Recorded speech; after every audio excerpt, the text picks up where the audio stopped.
mean Ting-Chia or Ching-Kun. Yeah, and I'm currently an assistant professor in National Taiwan Normal University. It's my great honor to interview Professor Elliot Soloway and Professor Cathleen Norris.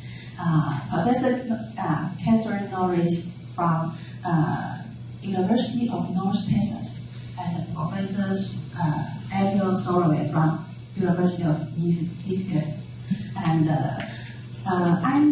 after I explored Professor Norris' background, I found my background was very similar with yours. Really? Yeah, because both of us are our former high school teacher for more than 10 years before we teach in the university. Yes. So I believe you have a sense of realizing how K-12 students learn, and I think that both of you bring great contributions to the e-learning of K-12 and higher education. The following is our first interview question. Please describe your significant work or biography for our readers first. Professor Norris? Well, you mentioned a bit of my biography to begin with, in that I was a classroom teacher. I was a classroom teacher for 14 years before going to the university. And I believe that it really helps in my research because I can relate to what's going on in the classroom. I understand the problems of the teacher. So I think it was very normal that I would look at using technology with education. It was a normal path.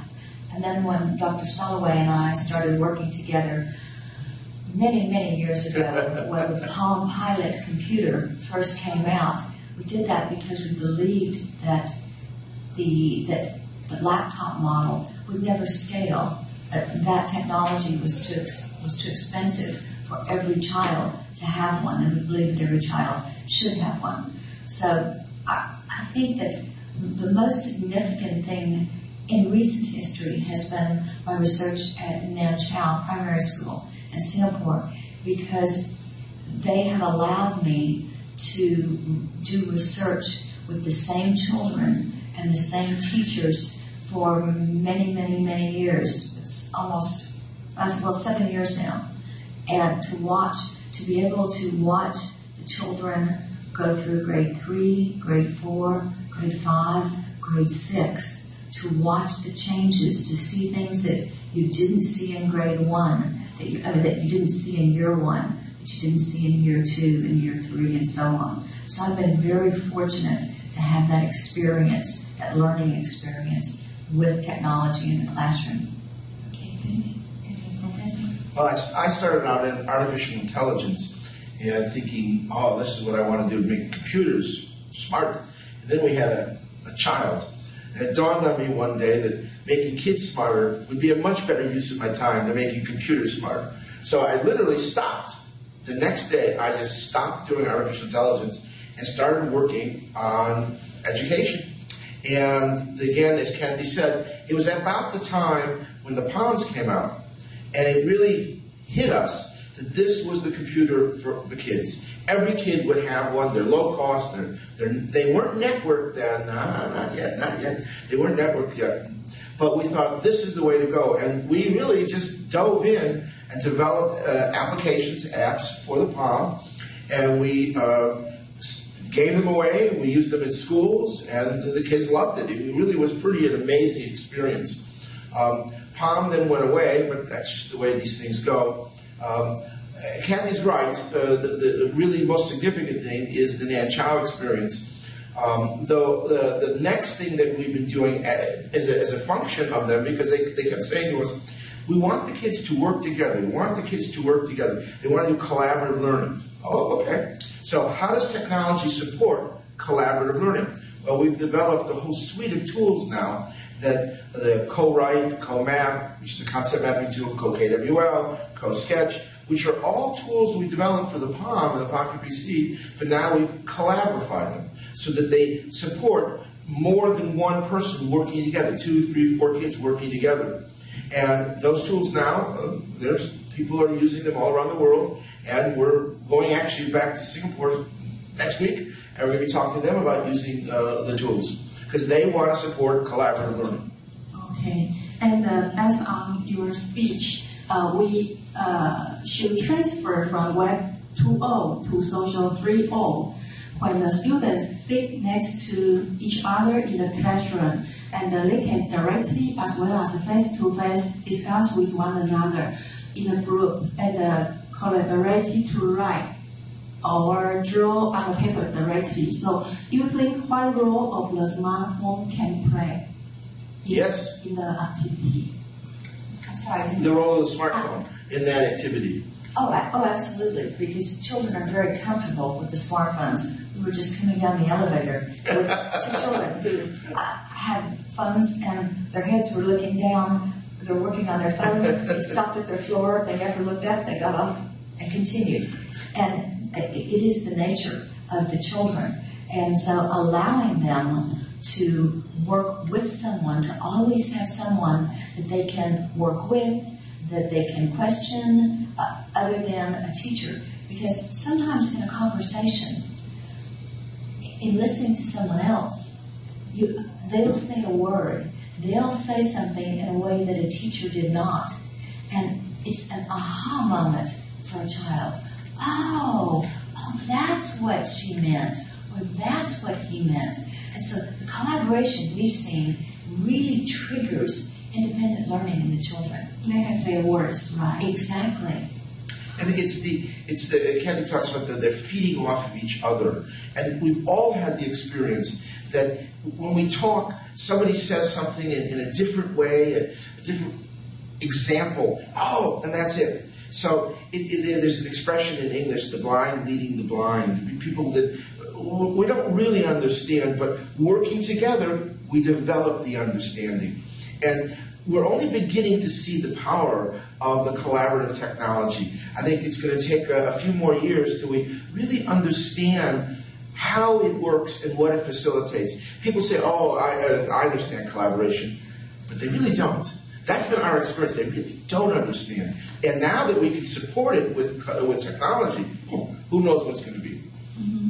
However, if they can interact face-to-face in the classroom, and when they bring their own device, can they use the device to cooperate with each other or face-to-face cooperate directly?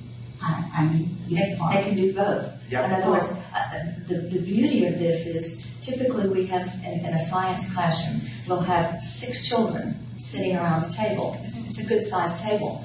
Every child has their own device. And if they're building a concept map, like we saw yesterday, some concept maps. If they're building a concept map of weather, of rain, say how a typhoon, since there's a typhoon coming somewhere, how a typhoon forms and how it ends and what happens in between, and they're all contributing to this. They don't have to try and see your screen, because what they have in their own, and everything that's on mine is on yours, because every time I write, it appears on yours and yours and everyone's. So they each have their own device, and it gives, as Elliot mentioned yesterday, every child has a voice, whereas typically when children are working together around a device, there are a couple of them that are leading, and then a couple are just following. But here, every child has a chance to contribute to whatever project, whatever artifact they happen to be building for their project. And in the conversation that is ensuing, there's going to be questions arising and differences of opinion. Why did you do that? And then the conversation changes. Well, this is why I did that. Oh, no. And then there's an argument, there's a disagreement, and they come to an understanding. We talk about the difference between cooperation, where people just are getting along, and collaboration, where you're really developing a shared understanding. And in the disagreement, in the conflict, arises that shared understanding. And what we found is the children don't necessarily know how to negotiate that conflict initially, but they learn. That's what school's about, that's what education's about. They learn to negotiate that conflict. And by the end of the school year, They're interacting, they're collaborating, and they're learning the collaborative learning skills, the teamwork skills that are absolutely critical in this 21st century. Yeah, I totally agree. And you say social learning is an extension of inquiry learning. Yes. That's on your speech. And why don't we say the curriculum design for mobile learning tends to combine social learning with inquiry learning together? Yes. Yeah. Are they different, or, the extension of inquiry learning or combined together, are they different, or they have the same meaning in your opinion? Well, it is. It extends it. It makes it a richer experience, because typically in inquiry, I ask you a question, I wait for your response, I respond to yours, I ask another child to build on what is just going on.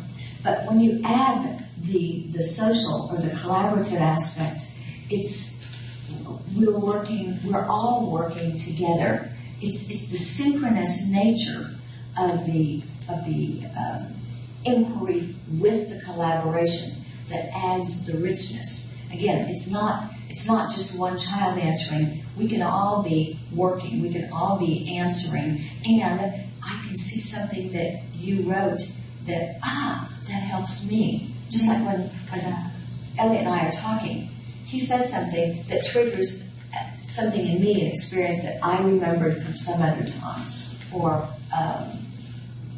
things like that. Social was happen naturally. Yes, Yes. exactly. Inquiry learning scenario. Exactly. And the inquiry is asking questions, trying to find information, trying to understand a process, and then by adding that collaboration, you're bringing other sources of information, other sources of opinion into the conversation. And the key is that the technology is enabling that kind of conversation. It's good just to talk. We're talking, it's fine. But what the technology does is, what it always does, it reifies the ideas. You can see the ideas, and everybody can see the ideas. And there's this extra component in the conversation. It's not just talk. There is this artifact that results because the technology supports it. And that's what's really different now, that you can support synchronous collaboration with the technology. We really haven't had that before. They focus on the same goal, the Yes. goal, right? Exactly. Yeah. And now many countries want to promote mobile learning. So the next question is, if the governments want to promote mobile learning or one-to-one technology in the classroom, what challenges or difficulties they may encounter? Yeah. Do you have any opinion? A lot of opinions. Yes. In addition to the budget. In addition to the budget. One of the biggest ones is the resistance of the teachers. Teachers tend, as you know, to teach as they were taught. So that they were taught without technology. And so they tend to believe that teaching without technology is also a good thing. And the biggest problem that I think we're seeing in the schools is that when they bring the technology in, the burden of how to use the technology is placed on the teacher. Instead of, like happened at Nan Chow, where the curriculum was designed from the beginning, it was redesigned to include technology activities that everyone knew from the beginning. It was not left to the teacher to try and decide, well, let's see, we're learning about plants. How should I use this technology? What should I leave out and replace with technology? No.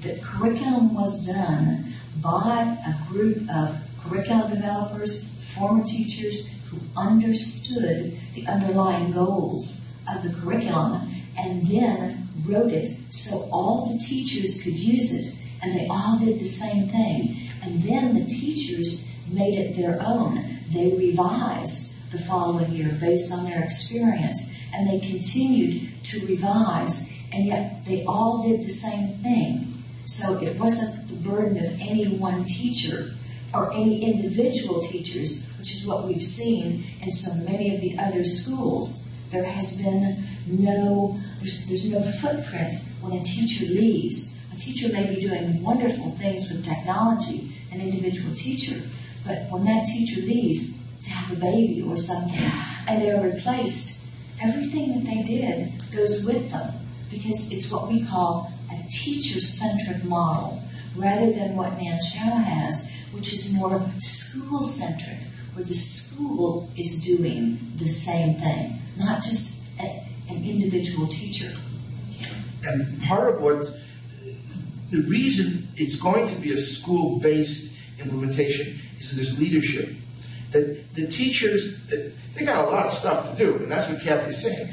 We can't burden them with figure out how to use the technology, but the way to unburden them is that there's leadership at the principal level, at the HOD level, at the department level, all the levels. There has to be leadership, and that's what we've really seen at Nan-Chow again. Is that there was a lot of leadership. A lot of people stepped up and said, "We're going to do this. We're going to work together. We're going to do this." And when the bumps happen, there's always bumps. There's always something going wrong. People said, "Okay, let's do this together."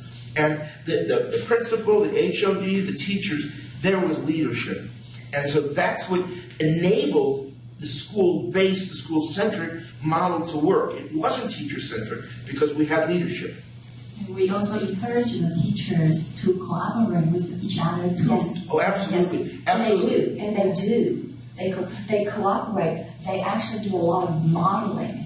A teacher will model. A teacher who's comfortable with the inquiry will allow the other teachers to come in and observe her or him doing the teaching. And then the teachers will actually critique, but they feel confident enough in their ability and their relationship with one another so as not to take criticism personally. It's not a personal attack on me. No, my peers are watching me in order to help me improve how I'm doing this. And they refer to themselves as A community of practice. right. They have developed into this community of practice. It's really a wonderful thing to see. And they now express leadership. The community is expressing leadership. So that's what sustains this. What we're afraid of is we see mobile learning initiatives, and they come up, and people are excited, and we're going to go do this. But they're not going to be sustained. Because over the term, it takes money, it takes time, it takes leadership. We have, in fact, identified 12 factors that are critical for school change. And you got to have all 12. If it doesn't work, if you don't get the 12, it's not going to be sustained. It's not going to be maintained over the long term. Okay, very good. And could you please give us an example? How do the teacher to establish the interactive learning environment for the student? I mean, not just refer to the equipment, but also the application of strategy, or maybe a particular example. Well, one particular example would be, do you want to do this? Go ahead. Well, in the classroom, the idea of the inquiry, asking questions, asking the children a question, and not expecting to have the right answer. That's really key. Well, yes, because there's not necessarily a right answer. So you take whatever answer the child gives, and then you ask a further question. You ask them to elaborate, to clarify. And the inquiry is actually hard, which is why the next project in Singapore is working with the teachers at NIE to see if we can't develop a model of strategies, of processes to teach the teachers how to do the inquiry so that when they go into the classroom, they will be very comfortable in starting this process, and they'll be able to help the other teachers. Okay. And any barriers to technology adoption for teaching or learning, especially education in social? Well, as we said earlier, there are these 12 factors, and some of them are the parents, the infrastructure, assessment. All those pieces have to be in place. The right kinds of assessments have to be there, because in inquiry, you're really valuing the conversation, you're valuing the exploration. But if you're going to test only on content knowledge, you're not going to then test on the inquiry kinds of processes. So assessment has to work. The parents have to feel very comfortable that their children are getting a good education. And we saw at the beginning in that childhood, parents were a little nervous. What's going on here? But they learned. They saw what their children were doing, and they understood, this is working for my child. So there's all those, not barriers, but keys, and they have to be in place. It just takes time. I think what Catherine's point says, it takes years. This is not going to happen overnight. Maybe the mobile initiatives can start. They've got to start somewhere. Oh, good. But then it's going to take time to establish all the other factors so that it's sustained and maintainable. Mm-hmm. Yes, and you can either look at the list of 12 as the keys, these are the essential elements that you have to have, or you can make those the negative side and say, these are the barriers. Parents can be a barrier because their initial reaction is, I didn't learn that way. My children don't need to do it either. And it does make it difficult, as someone was saying yesterday, when you get parents who will not agree to let their children participate, it puts a double burden on the teacher. Now I have to work with these children with technology, and I have to work with these two children whose parents will not let them do it. So I have to give you pencil and paper. And we've run into the same in the U.S. Oh, absolutely. We have some parents, you have a class of 35 students, and you have two parents who do not want their children to have technology. And many times it's because they don't want to accept the responsibility if the child loses the technology, the financial responsibility. So they say, no, my children can't participate, which means the teacher has to have pencil and paper activities for these two children, while the other 33 children are doing something else. But the same in Taiwan. Really? The same problem? Yeah. And our parents also concerned about eyesight. Yes, yes. But in regards to eyesight, one of the things that we've really looked at that, because typically those devices have such high screen resolution that it's better than reading this. This is not as clear as that. And really out. Yes. Exactly. Very high resolution. Very high resolution. Okay. So the technology for one-to-one computing education may have transformed greatly due to the rapid development of technologies. And what new progress we may have in the future? How do you think about that? Well, we're going to see better, these smartphones, right? I won't pick that up because that's got just recording. But the smartphones are going to get more powerful, the networks are going to get faster, and the costs are going to come down. There's going to be a baseline, but you see companies like Xiaomi breaking the price barriers phenomenally and making available the cost of a smartphone which is a computing device, the price of a pair of tennis shoes. BYOD come true. Absolutely. BYOD, but we'll also get to the point where the screens, you don't necessarily have to use your finger. You may be able to use a stylus to get things more accurate. The voice recognition will get to be better and better so that you're not having to try and write, so that you can talk and tell your device. And we'll figure out exactly what the right screen size is so that it's still portable enough for children to be able to pull it out of their pocket, because that's key. Yes. That was one thing that we learned at Nan Chow, when children had been using smaller devices, smartphones, and then in grade 3 and 4, and in grade 5, they were getting 10-inch tablets. The 10-inch tablets went into their backpack when they left school, and they didn't come out again until they came back the next day, whereas the smartphones were in their pockets all the time, or in their case around their neck. So when an opportunity came up for them to use it to capture a photo or to interview someone, to be part of an artifact that they were working on, they would just pull it out and do it right then. They're not going to stop, take their backpack off, get this out. They just didn't work that way. Okay, and I also joined the MOE Mobile Learning Project for Senior High School in Taiwan. You can see my photo in Professor Huang's speech yesterday morning. Yeah, and the MOE in Taiwan encourages mobile learning in K-12. Good. And emphasize the 5C capabilities. Yep. Yeah, the 5C refer to the competence of communication, collaboration, critical thinking, complex problem solving, and creativity. I know you have published an important issue of e-learning in school education in the coming 10 years for developing 21st century skills. So how do you think about the critical capabilities the students should have in the future?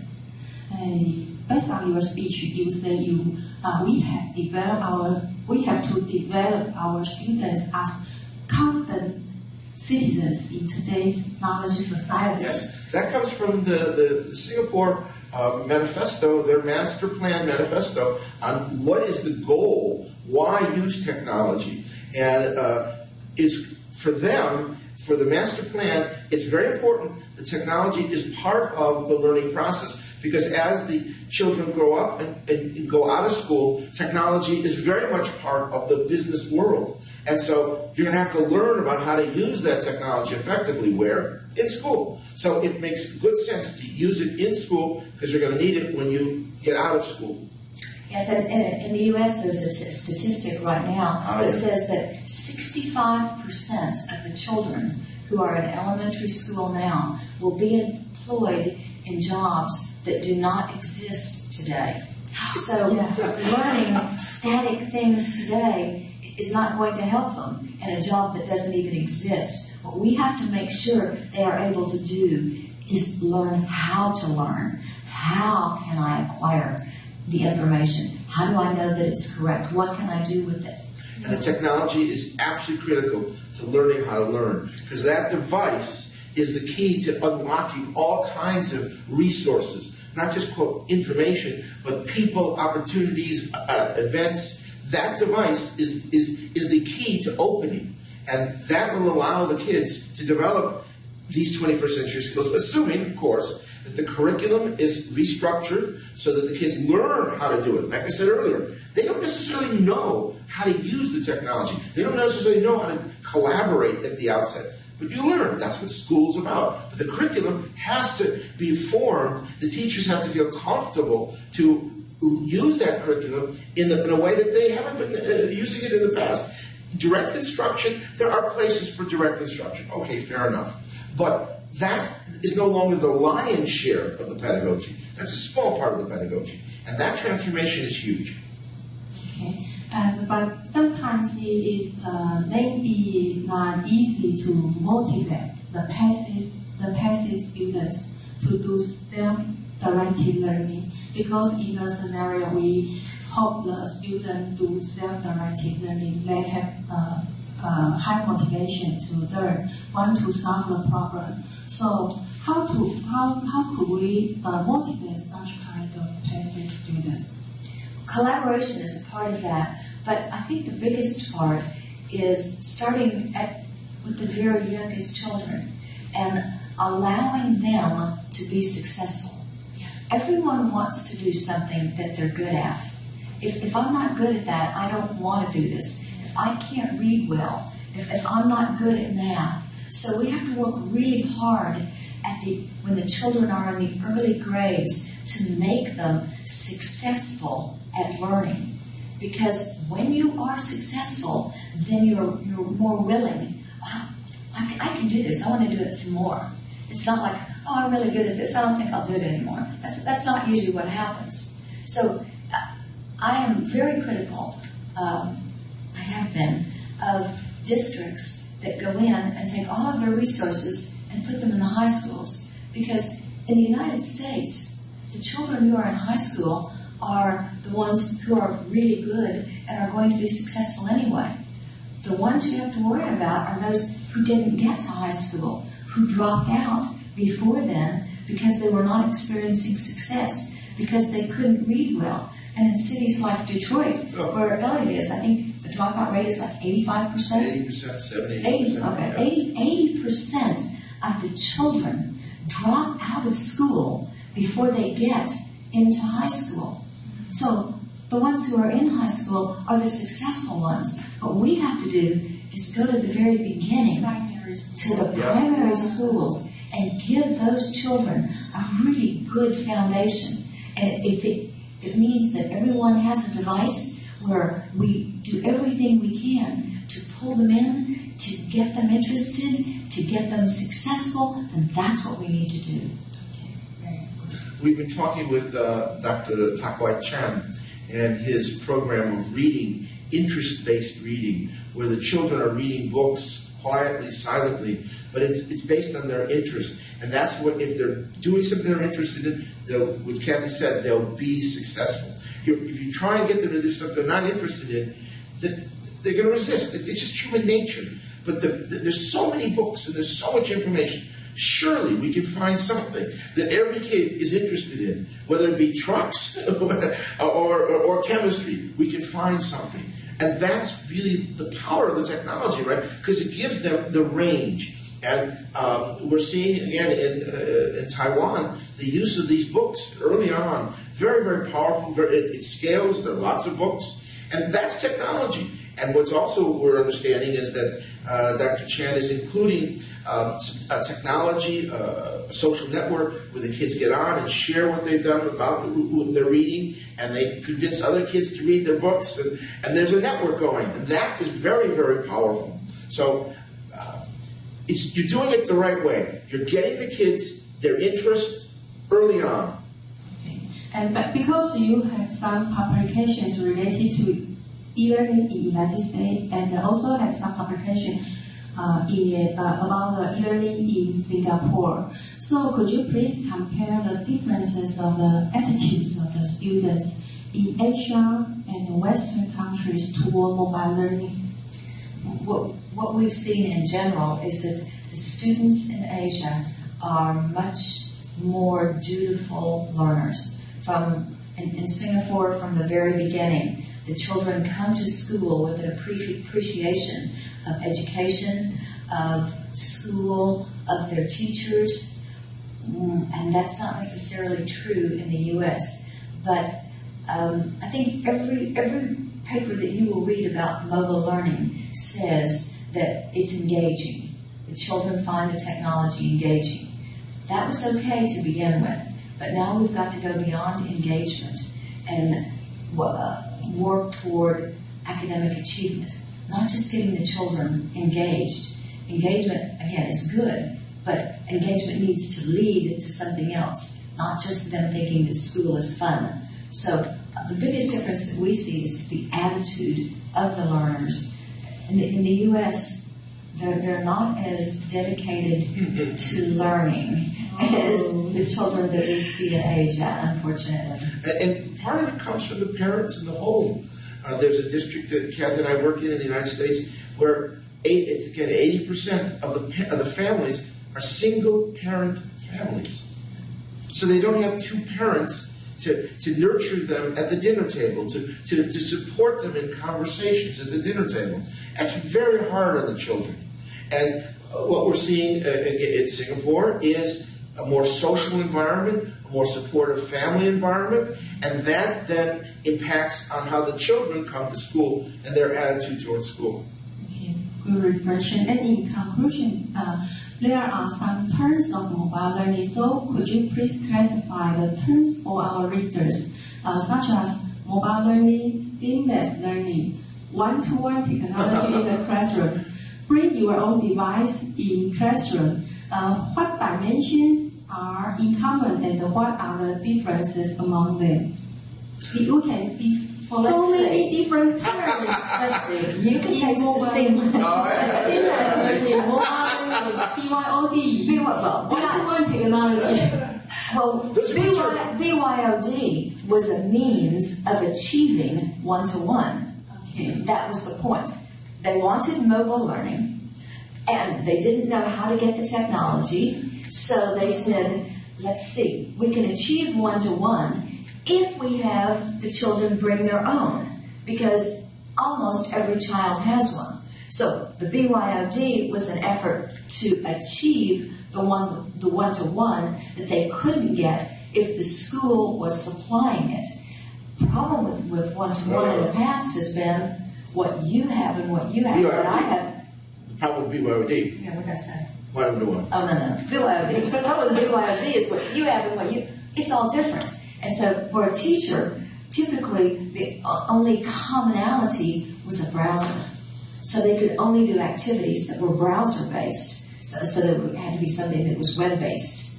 And that's why we're developing all our technologies now in this new HTML5. It's finally strong enough that you could develop the technologies, the apps, so that, in fact, whether it's a laptop, whether it's an Android, whether it's an iOS, whether it's a Chromebook, they'll all work together. They'll all interoperate. That's new. That's really not something that's been available in the past. That will, again, make it easier on the classroom teacher. The BYOD, as Cathleen said, made it very difficult on the classroom teacher. But now, if the software really does run on all those different devices, then the teacher doesn't have to worry so much about the app and the problems that result. So it's in some sense coming together, the BYOD and the one-to-one. Now, the seamless is interesting in the sense that that's 24/7. That's what is meant by, I think, seamless, right? Yes. Yeah. That was the goal of the seamless, was to have all of the activities carry into the home. There were activities at home. They came back to school, because in that project, and we were monitoring the children at home to see what their parents were doing with them, monitoring them at school, and it was supposed to be a continuous. The idea was that learning doesn't stop when you walk out the door. And if everyone has one-to-one, whether it's BYOD or, Careful where you walk. yeah, that's right. Doesn't make any difference where you are. If you get into the habit of having the device and using it at every opportunity to learn, then the learning does become seamless. It's not just confined to what happens in school. There's the term people talk about, anytime, anywhere learning. We don't like that way of, saying it. We like the way of saying it, all the time, everywhere learning. Oh. It changes the focus. It really says that whether you're at the mall, whether you're at the soccer field, whether you're on the bus, you're learning. And the device helps you learn. So you're learning all the time. Yeah. And finally, I heard the term of Collabera group in your speech. So tell us again about your definition of Collabera group you said in your speech for our readers. Collabera just means that the technology enables us to do synchronous work together. Just like Google Docs allows you and your colleagues to be editing the paper that you're working on synchronously. So Google Docs, you and Wenli can both be editing the paper. You can be talking on Google Hangouts or Skype or your cell phones or whatever, and working in the document. Oh, look, this should be, I think this sentence, we should move this sentence. So you can be doing it at the same time, and you both see what's going on. And having that capability for all the children to do their assignments. They can be using Google Hangouts to talk to each other when they're not in the same building or in the same classroom or in the same anywhere, locale. And the idea of collaboration is that we can take any app and make it so that it supports synchronous collaboration. So that there might be an app that the children will play that uses a number line and they explore negative numbers and positive numbers. Collaborate it so that we can have a conversation about positive numbers and negative numbers. Kids always have trouble with negative numbers and positive numbers, but in the conversation, a deeper understanding may well evolve. So the notion of collaborate is to take something that isn't synchronous it doesn't support synchronous collaboration, but now does. And it turns out technically it's not that big a deal. It really is not that hard to do. Technology is there to collaborate all the apps. And we have predicted 2 to 4 years, every mobile app, every web page will be collaborated. Press a button, you're connected. Okay, thank you very much. I skipped some questions because after my interview, Dr. Lan will also interview both of you. And thank you, both of you, give us so many good suggestions and contributing comments. Thank you very much for giving us such kind of good opportunity to interview both of you. Thank you. Our pleasure.